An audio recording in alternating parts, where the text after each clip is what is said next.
প্রতি বছর $8 বিলিয়ন মতন টাকা বিদেশে পাচার হয়ে যাচ্ছে। ব্রাহ্মণবাড়িয়া 2 আসন থেকে নির্বাচিত মাননীয় সদস্য রুমিন ফারহানা, আপনি একটি সম্পূরক প্রশ্ন করতে পারেন। প্রশ্ন, not statement, please. Thank you. মাননীয় স্পিকার, আপনাকে অসংখ্য ধন্যবাদ।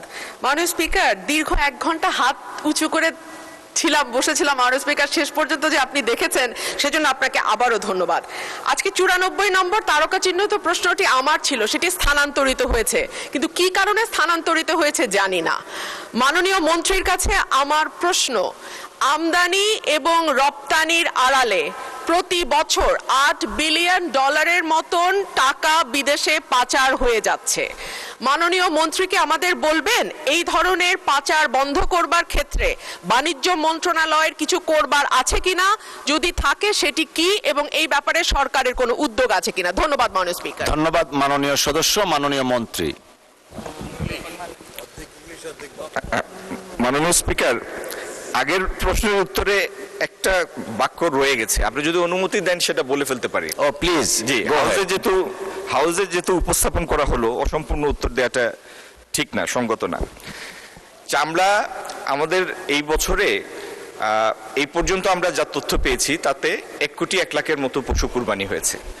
তার মধ্যে 60 লাখের মতো সংরক্ষিত চামড়ার রেকর্ড আমাদের কাছে আছে, 60 লাখের মতো।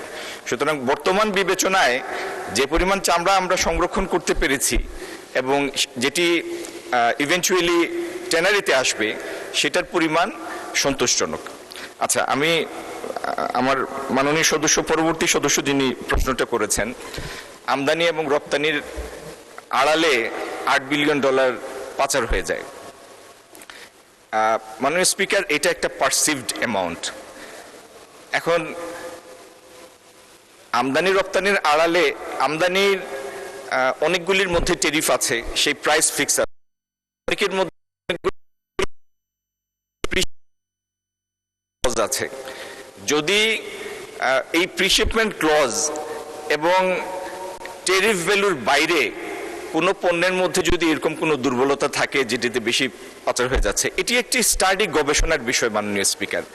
এটি শুনতে বা বলতে যেরকম সোজা মনে হয়, হাজার হাজার পণ্য বাংলাদেশে আসে এবং বাংলাদেশে পণ্য এবং সেবা মিলে, আমি একটা ধারণা দেওয়ার জন্য বলছি, গত বছর আমাদের আমদানি ছিল 67 বিলিয়নের মতো। 67 বিলিয়নের আমদানির মধ্যে এবং 55 বিলিয়নের রপ্তানির মধ্যে, তার মানে প্রায় 130 বিলিয়নের আমদানি রপ্তানির অর্থনীতি এই দেশটি। এটির মধ্যে পিন পয়েন্ট করে বলা যে ঠিক অমুক প্রোডাক্টের মধ্যে অর্থ পাচার হচ্ছে, এটা বেশ জটিল একটা বিষয় এবং একটা গবেষণাধর্মী কাজ। মাননীয় স্পিকার, এই ব্যাপারে আমরা সচেতন আছি, আমরা স্টাডিও করছি। যদি আমাদের নজরে এরকম কোনো বিষয় আসে, আমি হাউসকে আশ্বস্ত করতে চাই, যথাযথ ব্যবস্থা আমরা নিব। ধন্যবাদ। ধন্যবাদ মাননীয় মন্ত্রী।